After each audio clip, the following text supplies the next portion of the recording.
बिस्मिल्लाहिर्रहमानिर्रहीम अस्सलामुअलैकुम याइली हक हैदर। उम्मीद करना तुसीं सारे भरा ठीक हो ते अल्लाह ताला तुहानूं सारिਆਂ ਨੂੰ ठीक रखे जी।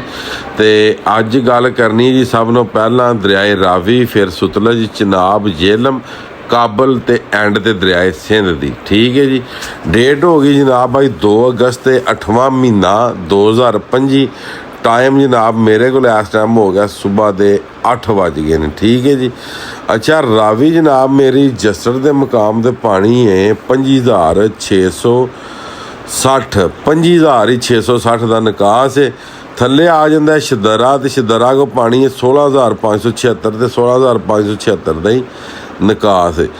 अच्छा बल्लो की तो आके समझ नहीं लगती कि पिछे 16,000 पानी है, बल्लो की आके तो पानी जनाब हो जाता 44,685 तो 20,685 का निकास है।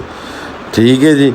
उस थले आ जाता सदनाई, तो सदनाई को पानी है 17,616 तो 3,966 का निकास है हैड सदनाई दे कोल। थले गल करनी जनाब सतलज की, तो सतलज भी मूँह चुके है जी।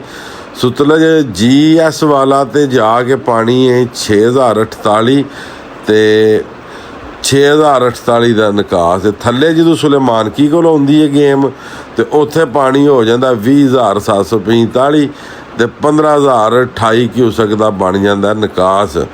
अगे आ जाना जनाब हैड इस्लाम, हैड इस्लाम को पानी जनाब 4,743 तो 4,293 का निकास है हैड इस्लाम दे कोल। हुण गल कर लेने जनाब दरियाए चिनाब की। तो दरियाए चिनाब मराला के मुकाम के उत्ते पानी है 98,845 तो निकास है जनाब 70,395 का। टाइम 8 हो गया। डेट जनाब 2 अगस्त 2025।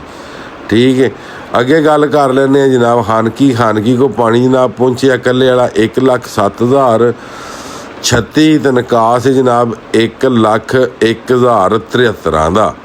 अगे जनाब हैड कादराबाद 1,07,259 तो निकास है 92,259 का। अगे हैड त्रिमू 56,350 तो 45,500 का निकास।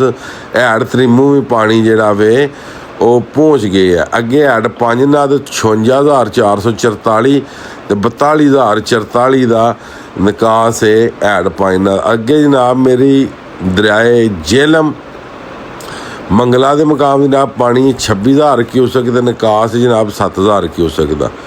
रसूल इस टाइम जोड़ा वे पानी है हैड रसूल 4,385 का। दरियाए काबल नशहरा के मुकाम से पानी है 33,900 तो निकास भी जनाब 33,900। दरियाए सिंध की गल कर लैने आ।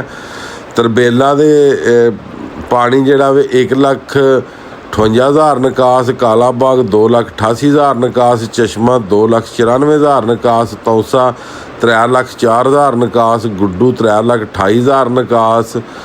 सखर 2,60,000 निकास। कोटरी 1,35,000 निकास। नशहरा जोड़ा वे ਉਹਦਾ 1,35,000 ਨਿਕਾਸ। ਇਹ ਅਸੀਂ ਪੂਰੇ ਪਾਕਿਸਤਾਨ ਦੇ ਦਰਿਆਵਾਂ ਦੀਆਂ ਰਿਪੋਰਟਾਂ ਦੇ। ਜਿਨ੍ਹਾਂ ਭਰਾਵਾਂ ਨੇ ਚੈਨਲ ਨੂੰ ਸਬਸਕ੍ਰਾਈਬ ਨਹੀਂ ਕੀਤਾ ਉਹ ਗਲਤੀ ਦੇ ਨਾਲ ਜਨਾਬ ਚੈਨਲ ਨੂੰ ਵੀ ਸਬਸਕ੍ਰਾਈਬ ਕਰ ਲਓ, ਅਤੇ ਜਿਹੜਿਆਂ ਭਰਾਵਾਂ ਨੇ ਪੇਜ ਨੂੰ ਨਹੀਂ ਫਾਲੋ ਕੀਤਾ ਉਹ ਵੀ ਗਲਤੀ ਨਾਲ ਪੇਜ ਨੂੰ ਵੀ ਫਾਲੋ ਕਰ ਲਓ। ਕਿਉਂਕਿ ਤੁਸੀਂ ਉਂਝ ਕਰਨਾ ਕੋਈ ਨਹੀਂ, ਇਹ ਗਲਤੀ ਨਾਲ ਹੀ ਤੁਹਾਡੇ ਕੋਲ ਹੋਣਾ। ਅਤੇ ਮਜ਼ੀਦ ਜਨਾਬ ਅੱਜ ਦੀ ਵੀਡੀਓ ਅਤੇ ਅੱਜ ਦਾ ਵਲਾਗ ਕਰਨੇ ਹੱਦ ਤੱਕ ਮੈਨੂੰ ਦਿਓ ਇਜਾਜ਼ਤ। ਨੈਕਸਟ ਵੀਡੀਓ ਆਉਣ ਤੱਕ ਜ਼ਿਆਦਾ ਆਪਣਾ ਖਿਆਲ ਰੱਖਿਓ, ਆਪਣੀਆਂ ਖਾਸ ਦੁਆਵਾਂ ਦੇ ਵਿੱਚ ਮੈਨੂੰ याद रखियो। तो इंशाअल्लाह मिलने किसी नैक्सट वीडियो के नाल। अल्लाह हाफिज़, फी मान अल्लाह।